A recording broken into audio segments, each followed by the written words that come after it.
I don't ever slow up, no I don't take shit. I got no love for the fakeness. 2013 April လတုန်းကမက်ကယ်ကာရစ်ကင်တွယ်တဲ့ Middle Brock က Hull City ကို3-1နဲ့အနိုင်ရရှိခဲ့ပြီး Playoff ဝင်ခွင့်တေချာတလောက်ဖြစ်ခဲ့ပါတယ်။အဲဒီအချိန်တုန်းကတိုက်စစ်မှု Chuba F1 က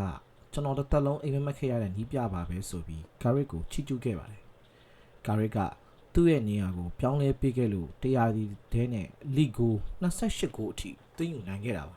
။ Garrett ကသူ့အသင်းကို4-2-3-1ပုံစံနဲ့ကစားစေပြီးတော့ပေးပို့မှုတွေများတဲ့ position based ကစားကွက်ကိုတိစောက်ခဲ့ပါတယ်။ philosophy ဆိုတဲ့စကားလုံးကိုသူကမုံတီးပြီးသူ့ရဲ့အမြင်ကပင်ကိုအသိစိတ်နဲ့နိုင်ပွဲရအောင်ကစားရတာကိုပူသဘောကျပါတယ်။ဘန်ဟာနဲ့မော်ရီနိုတို့လက်ထက်မှာကစားခဲ့မှုပေမဲ့သူ့ရဲ့ပုံစံက Harry Redknapp နဲ့ Ferguson တို့ရဲ့လွှမ်းမိုးမှုတွေပိုရှိတယ်လို့ဆိုနိုင်ပါတယ်။ Middle Brock မှာအောင်မြင်မှုတွေရှိခဲ့ပေမဲ့လည်းအဓိကကစားသမားတွေရောင်းထုတ်ခံရတာဒဏ်ရာပြဿနာတွေနဲ့ရလက်ပိုင်းကျဆင်းမှုတွေကြောင့်နောက်ဆုံးမှာထုတ်ပယ်ခံခဲ့ရပါတယ်။ရလက်တွေဆိုးရွားနေချိန်တုန်းကလည်း Garrett ကဘယ်တော့မှညှဉ်းညူခဲ့ခြင်းမရှိပါဘူး။သူကအသင်းပိုင်ရှင် Steve Gibson အပါအဝင် driver တွေနဲ့ဖွဲ့စည်းထားတဲ့ဖွဲ့စည်းပုံ structure အောက်မှာပြဿနာမရှာဘဲလိမ္မာပါနတ်စွာနေတတ်သူပါ။ဒီအချက်ကပဲလူပေါင်းစုံအမြင်ပေါင်းစုံရှိနေတဲ့ Old Trafford မှာသူ့အတွက်အားသာချက်တစ်ခုဖြစ်လာနိုင်ပါတယ်။2023ဇွန်လမှာ3နှစ်သက်တမ်းဆိုစာချုပ်ချုပ်ဆိုခဲ့ပေမဲ့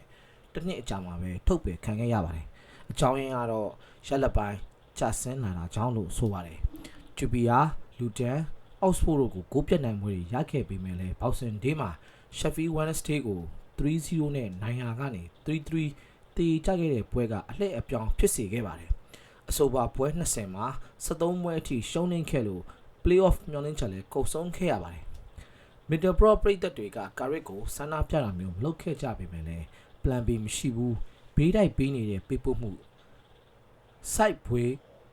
possession တွေများလုံးတယ်ပြင်းစရာကောင်းတယ်ဆိုပြီးဝေဖန်ခဲ့ကြပါတယ်။ Garrett ကတော့သူ့ရဲ့ကစားပုံကိုပြောင်းလဲဖို့ထက်ပိုကောင်းအောင်မွမ်းမံခြင်းနဲ့သဘောထားရှိခဲ့ပုံရပါတယ်။ social ထွက်ခွာသွားပြီးတဲ့အချိန်3ဝဲတာယာယီကြိုက်လွယ်ခဲ့ဘူးတဲ့ Garrett ကအခုအချိန်မှာတော့အတွေ့အကြုံတွေနဲ့အများကြီးပိုရလာပါပြီ။သူက United ကိုသူ့အိမ်လုံးသဘောထားပြီး Munich လီရင်ပစ်ကြမှုနှစ်ပတ်လည်နေ့တွေမှာပြုလုပ်တဲ့ဘောလုံးပွဲစဉ်တွေမှာပါဝင်လေရှိတယ်လို့ Legends ပွဲစဉ်တွေမှာလည်းပါဝင်ကစားပေးလေရှိပါတယ်။ United ကလာမဲ့4လအတွင်းပွဲပေါင်း18ပွဲကစားဖို့ရှိနေပြီး Top 6ဝင်ဖို့အတွက်ရမှတ်30ကနေ34မှတ်လောက်လိုအပ်နေတာဖြစ်ပါတယ်။နိုင်ယူဖန်များအတွက်တည်တတ်နေရ MUFO ဆမှ United သတင်းတွေကိုတင်ဆက်ပေးနေတာဖြစ်ပါတယ်။ I wanna hate this, although we show up.